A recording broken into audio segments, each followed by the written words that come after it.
चली माँ तारिणी चैती पर्व आज द्वितीय दिन में माँ को दर्शन करने सकाळु सकाळु घटगाँ में लगी भक्तर भिड़।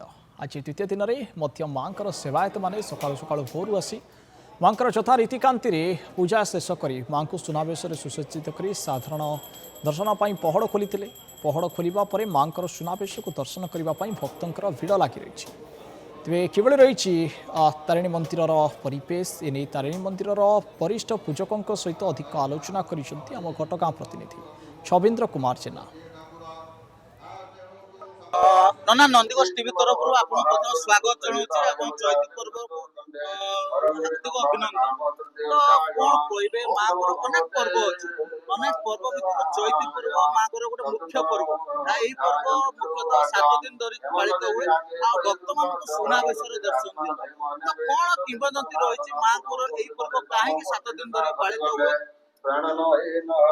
प्रथम नंदीगोष टीवी को अभिनंदन जनाऊँ तत्सहित ओडिशावासी को अभिनंदन जनाऊँ।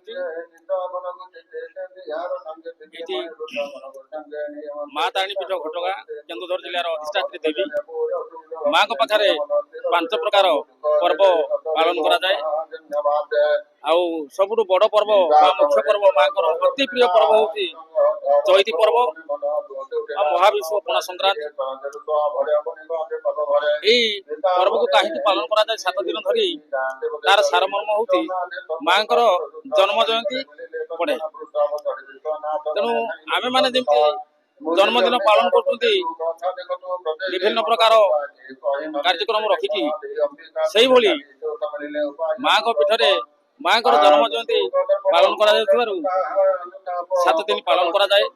7 दिन जाक माँ सुनावेश भक्त मान दर्शन दियंती एवं यही पीठरे आमर विभिन्न प्रकार लोकनृत्य कला कार्यक्रम रही है।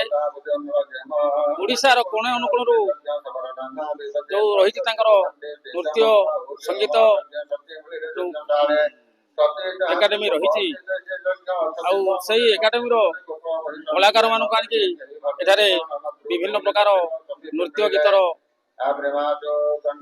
आसर चले।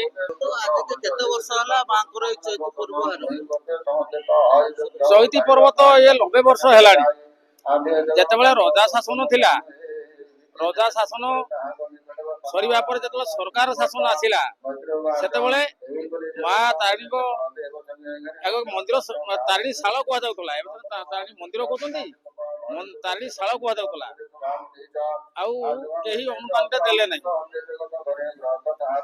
आम वंशधर लोक एवं ये 22 खंड मौजा 22 खंड गाँ अच्छी से लोक मैंने मिलमिशि प्रत्येक दिन माँ पूजा पाठ जहाँ जिनस लगे देउथिले तापरे माँ जन्मवार्षिक पालन करने चैती पर्व अनुष्ठित कले।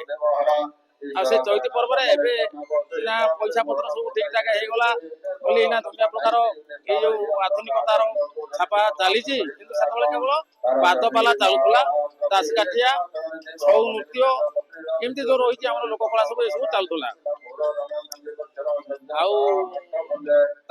सुंदर भाव करने विभिन्न प्रकार नाच गीत भजन कीर्तन चली मार असीमा लीला से चली आम कौन कहवा यही हूँ जिनिस। तबे निश्चित भाव में आप शुणुले माँ किंवदंती माँ किभली भाव कांची घटगाँ आसते से बाबद नना आमको विस्तृत सूचना दौले सहित चैती पर्वर सूचना दौले माँ किभली भाव में आसिक 22 खंड मौजा कथा कहतु समस्ते माँ को सहयोग करते। आगु आम नना गोटे भल कथा शुणा मिलला आगुरी एटा तारिणी शाल थिला एवं ताहा परवर्ती समय तारिणी शाल तारिणी मंदिर परिणत होठारू लोक मानकर धीरे धीरे सुओ छुटुची कारण माँ हेले प्रत्यक्ष देवी एटा को माँ को जहाँ भी मनस्कामना करके मागिले ताहा भक्त मानकर पूर्ण होता है विश्वास रही। तेबे शुणुले यह नंदीगोष टीवी स्वतंत्र रिपोर्ट केन्दुझर जिला घटगाँ माँ तारिणी मंदिर परिसर छविंद्र कुमार जेना नंदीगोष टीवी।